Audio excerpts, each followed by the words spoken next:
Une conduite dynamique, ça serait quand même pas mal pour la vidéo, hein. On filme pas pour le troisième âge, hein.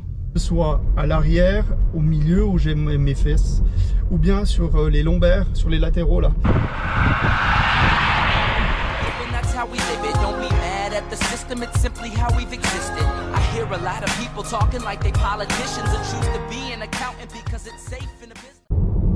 Bonjour à tous et bienvenue pour ce nouvel épisode sur ma chaîne YouTube. J'espère que vous allez bien et je tiens à vous souhaiter une excellente année. J'espère que vous avez pu la commencer de la meilleure des façons, c'est-à-dire en festoyant.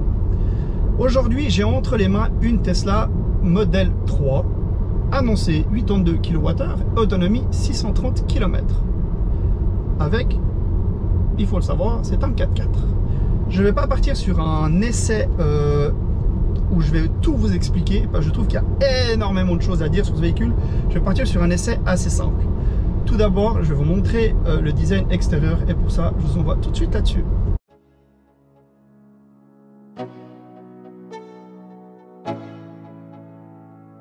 Let's go. Yeah. I'm like an addict, do I gotta have it. I ain't even playing, got a really bad habit. If it moves, gotta grab it. Fuse like a magnet, lose, won't have it till I'm doomed in a casket. I ain't playing, got a weird mind. If you work 8 hours, I'ma work 9. If the shit tastes sour, you should taste mine. I'ma stay in power for a long time. Get up, nah, I ain't a quitter. Toss me the ball, I'm a really big hitter. Big picture, I'm a straight killer. Rising the song to the highest bidder. Got juice, got gas, I'ma move fast. New shoes, new tracks, like who's that? I'm new, come back, better than last. Yeah, it's a new me, never gonna look back. Never gonna look back. Cause damn, I was built to last. You move slow and I move fast, and that's facts. Only I can make a change. Slowly take a step today. I will never be the same. Cause that's what it takes.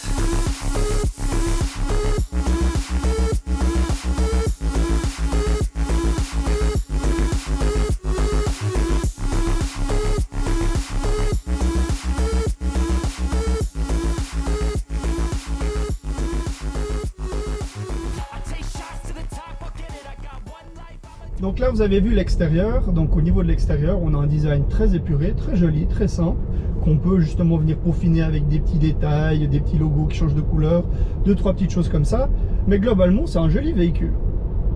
Ensuite, concernant l'intérieur, je vous montre maintenant l'intérieur, attention.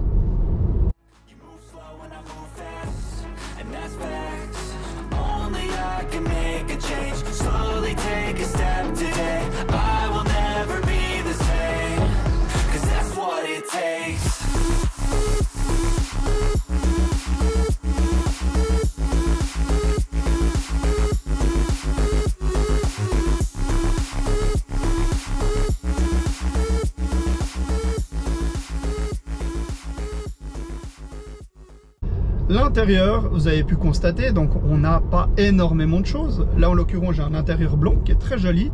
Après je sais pas si c'est quelque chose qu'il faut faire très attention ou pas. Je laisserai les gens qui ont un intérieur blanc se manifester et me dire si oui ou non à la lampe il faut faire attention avec des jeans ou pas. En tout cas c'est très joli. Ça permet encore, je trouve, d'amener un éclairage qui n'est pas naturel, mais je veux dire la lumière se reflète sur le blanc et vraiment ça donne un côté, un intérieur encore plus lumineux et franchement c'est très agréable. Vous aurez remarqué, donc on n'a pas énormément de choses au niveau de la console centrale. Parlons un peu de cette console centrale. Alors c'est simple, vous avez un très grand écran, très bien positionné, vraiment de super bonne qualité et là-dessus vous allez accéder à tout ce que vous voulez. Donc tout d'abord vous pouvez sélectionner les applications que vous utilisez le plus et les mettre juste sur la barre ici en bas, vous pouvez en sélectionner 4. Ensuite vous avez le dessin de votre véhicule avec la vitesse, l'autonomie, etc. Vous pouvez accéder au panneau de contrôle. Donc sur le panneau de contrôle, un peu comme sur les ordinateurs et puis comme sur les smartphones tout simplement, vous avez des paramètres que vous pouvez sélectionner pour aller soit modifier les réglages d'origine, soit apporter quelque chose de plus. Vous avez par exemple ici on a les rétroviseurs, l'enregistrement, donc ça c'est le Sentinel, je vous explique. Le Sentinel, c'est votre voiture qui va détecter quelque chose autour de votre voiture. Et à ce moment-là, vous pouvez sélectionner qu'elle enregistre ce qu'elle voit. C'est-à-dire un exemple typique. Vous stationnez votre véhicule, vous savez que votre voisin d'à côté, qui est quelqu'un qui fait vraiment pas attention, a tendance à serrer trop sur votre voiture.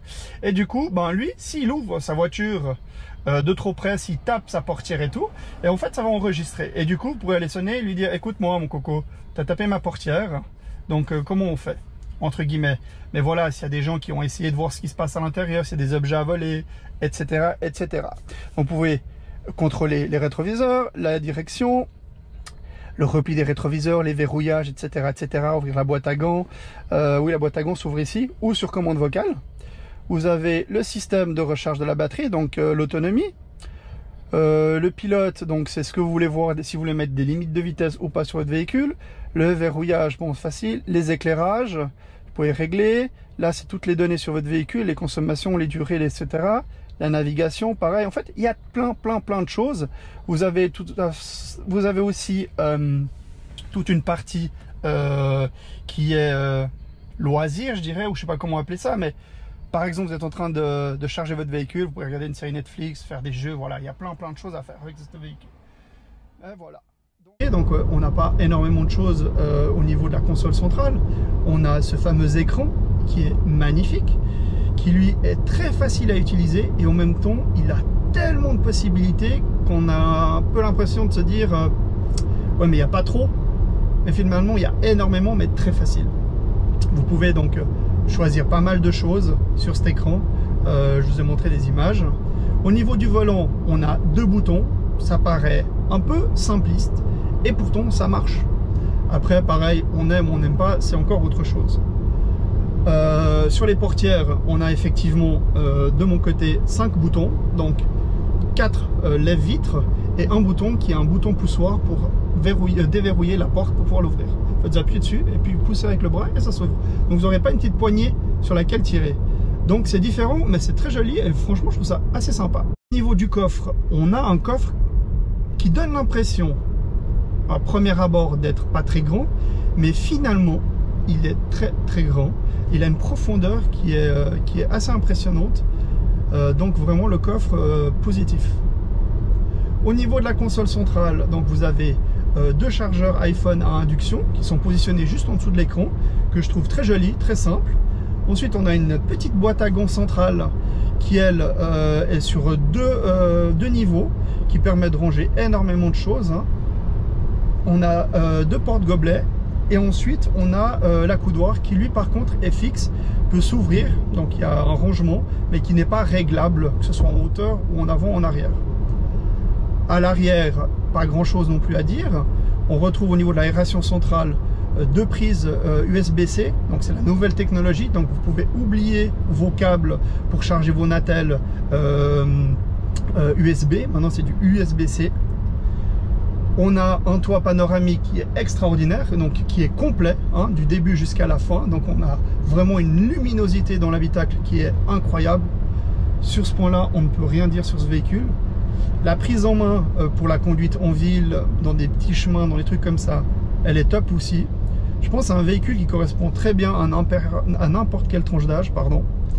Ça pourrait faire peur parce que c'est une nouvelle technologie et il y a vraiment beaucoup, mais en même temps on n'a pas besoin d'aller trifouiller dans tous les paramètres. On a juste besoin une fois de régler ses sièges. Limite vous faites ça à la concession ou avec quelqu'un qui est peut-être plus jeune et qui a plus l'habitude de tout ce qui est technologie, smartphone, ordinateur. C'est un peu le même concept. Du coup, ce qui est agréable, je viens de le remarquer, c'est que quand vous mettez le clignotant à gauche et à droite, en fait vous avez les caméras qui s'activent et du coup vous voyez ce qu'il y a dans votre angle mort. Donc c'est très bien, c'est très bien. Oh, franchement le véhicule est très agréable à conduire. Franchement, je pense que ça va correspondre à énormément de gens, ce type de véhicule. Je comprends qu'il y ait un engouement qui se fasse vis-à-vis de ça. Après, voilà, il y a des choses que j'aime, il y a des choses que j'aime un peu moins. J'ai envie de vous dire que on va faire le jeu pas des 7 erreurs, mais 2 choses que j'aime et 2 choses que j'aime pas. De toute façon, je n'ai vu que 2, entre guillemets.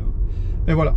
Ce que j'aime, tout d'abord, je pense qu'au niveau motorisation, autonomie, c'est le top à l'heure actuelle. Il n'y a pas grand monde.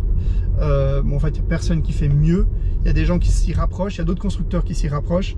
Mais à l'heure actuelle, Tesla, au niveau motorisation, autonomie, reste les numéros 1. à mon goût, à mon avis. Ensuite, l'autre côté positif, c'est tout ce qui est technologie embarquée. Il y a énormément de choses que vous pouvez faire sur votre véhicule à travers la console centrale. Et ce que je trouve encore mieux, c'est tout ce que vous pouvez faire à travers l'application sur votre smartphone.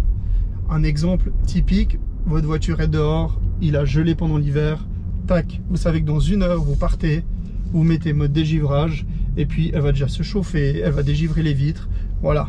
Je trouve que c'est des choses vraiment cool. Après, il y a tout ce qui est aussi par rapport à votre consommation, que ce soit au niveau des kilowattheures et aussi au niveau de la facture. Vous pouvez, sur les paramètres de l'application, mettre le prix de votre kilowattheure et celui-ci, après, au fur et à mesure de votre consommation, va vous mettre la facture que vous recevrez à la fin du mois. Donc, je trouve vraiment cool. Côté négatif, pour moi, il y en a 2 aussi sur ce véhicule. Tout d'abord, c'est des véhicules qui ont énormément de chevaux. Alors, c'est une chose d'avoir une accélération en 0 à 100, mais il faut aussi avoir, après ça, une sécurité. Et tout ça vient à travers le système de freinage. Et à travers le système de freinage, je dirais qu'il y a une grosse lacune. Je trouve que c'est des freins qui sont très mous. Il n'y a pas de mordant. C'est vraiment... sur la guimauve, votre pied, il est... Voilà. Il va mettre longtemps. C'est pas quelque chose où tac, ça réagit. Il n'y a pas du mordant comme ça. Donc je trouve que par rapport... Voilà, c'est pas un véhicule pour aller faire du rallye, c'est sûr. Mais c'est vrai que si vous avez quelqu'un qui aime de temps en temps se faire un peu plaisir sur un col, voilà, il faut un peu voilà, anticiper ça. Ensuite, l'autre point que je trouve négatif, mais encore une fois, hein, c'est pas des points qui sont à 100% négatifs, c'est juste des petites choses à mon avis qui peuvent être améliorées. C'est qu'on a un véhicule très rigide. Je trouve déjà à travers le premier modèle que j'avais essayé à l'époque, pour aller voir sur ma chaîne, il y a un autre modèle. On a une rigidité du véhicule qui est assez impressionnante à travers, je pense, le châssis et le système d'amortissement. Ensuite, ça, bon, vous avez quand même des jantes qui sont quand même assez grandes. Et tout ça amène à une rigidité au véhicule. Et ils ont voulu, à mon avis, compenser ça en mettant des sièges très confortables. Alors ces sièges que vous voyez là sont vraiment très très confortables. On s'enterre entre guillemets bien dedans. On a les lombaires qui sont un peu enterrés, le dos et tout, etc. Donc par rapport à ça, c'est très bien pour quelqu'un qui a une utilisation au quotidien qui est souple. Quelqu'un qui va au travail, qui a une conduite, je vais dire, normale. Par contre, comme je vous disais avant au niveau du freinage, quand vous décidez d'avoir une conduite un peu plus dynamique, et bien là pareil, il va y avoir un problème. Et ce problème là, il est simple, c'est qu'au niveau des lombaires latéraux là, il n'y a pas de, vous n'êtes pas maintenu. C'est à dire que moi si j'attaque un virage comme j'ai fait avant, ce qui se passe c'est que mon corps il glisse. Du coup j'ai pas mes bras qui sont fixés sur le volant pour la bonne trajectoire. C'est que je vais avoir tendance à me tenir, et je devrais pas devoir me tenir lors d'un virage sur mon volant. Vous voyez ce que je veux dire? Ça, c'est pour les gens qui conduisent, qui ont une conduite plus sport. Hein, d'accord? On n'est pas là à faire du rallye. Voilà, c'est juste un petit détail que j'ai noté et que je le dis. Voilà. Peut-être parce que j'ai plus l'habitude de rouler avec des voitures un peu plus sport. Mais voilà.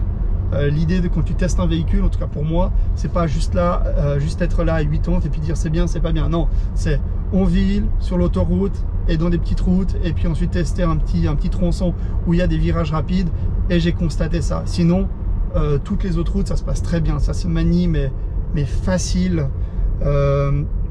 C'est souple, c'est doux, le volant, la bonne prise en main. Donc il n'y a rien à dire par rapport à ça. C'est juste que voilà, si j'attaque un peu plus, vous voyez, mon corps il glisse. Et je trouve que par rapport à ça, il y a des choses simples hein, pour y remédier. Hein. Il y a plein d'autres marques qui ont la possibilité. Voilà, c'est mou maintenant. Je sais que je vais avoir une conduite sportive, je me mets un petit peu plus dur. Voilà, juste être un peu plus maintenu au niveau des latéraux, des lombaires. Du coup, voilà. J'espère que cet essai vous a plu. N'hésitez pas à aller voir les autres essais. Deux petites informations. N'oubliez pas de vous abonner à ma chaîne. C'est très important pour moi. Pour vous, c'est un détail. Mais pour moi, quand je vois qu'il y a de plus en plus de monde qui me suit, qui me lâche des commentaires ou des petits pouces bleus, ben forcément, hein, ça me motive. Si vous êtes, je vais faire l'effort, propriétaire d'un véhicule assez récent, ou même vintage ou un truc comme ça, et que ça vous intéresse de faire une vidéo, si vous êtes d'accord, prenez contact avec moi, lâchez-moi un petit commentaire et on prendra contact ensemble et on pourra faire une vidéo dédiée à votre véhicule. Et dans ce cas là, si vous êtes d'accord, vous pouvez aussi être dans le véhicule avec moi et on interagit. Qu'est-ce qui t'a fait chavirer sur ce véhicule, après X kilomètres effectués, est-ce que tu le conseilles pas, quel est ton point positif, négatif, as-tu eu des problèmes sur ce véhicule? Donc je trouverais ça assez intéressant d'avoir quelqu'un avec qui échanger. Donc j'avais un autre format sur ma chaîne, mais il y a peut-être une deuxième chaîne qui va arriver, mais voilà, j'ai pas le temps de tout faire. Et comme je vous dis, je fais ça le week-end de temps en temps. Là, à l'heure actuelle, je suis en discussion, c'est pas de la négociation, mais de la discussion avec BMW, Alpine, Citroën, Mazda.